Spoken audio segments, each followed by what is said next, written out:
it'll hurt, and it'll hurt big time. We had our chances.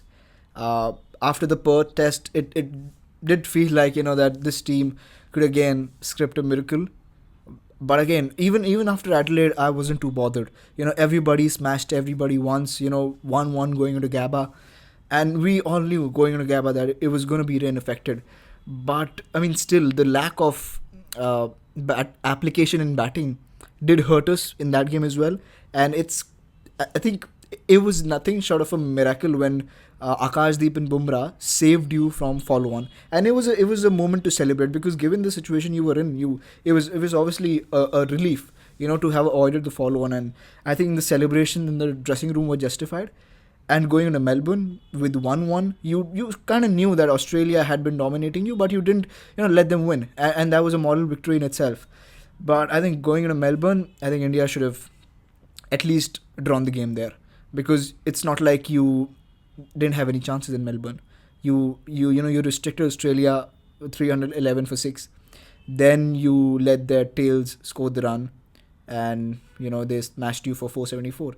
And even when you were batting, you were cruising at 150 for no loss. But then that freak run out happened. Then a lapse of concentration and Virat Kohli losing his wicket, and then that sort of put India back towards the end of day's play. But then again, Nitish Reddy and Washington Sundar rescued you the very next day. Nitish Kumar Reddy hit a century, Washington Sundar hit a 50, and their resilience brought you back into the game.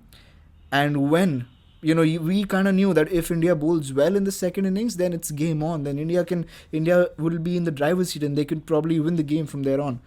But even when we had Australians by their neck at 91 for 6, I think Rohit Sharma didn't press enough. I think he should have had a more attacking field instead of just opening the field for the tailenders.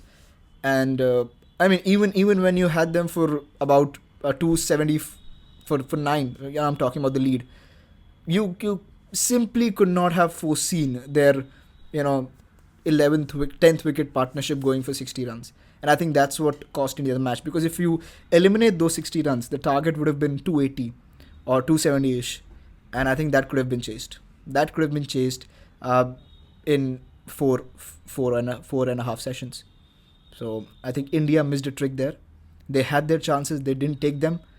And yes, I honestly thought that when that partnership happened, for me, the Melbourne game was kind of lost there itself.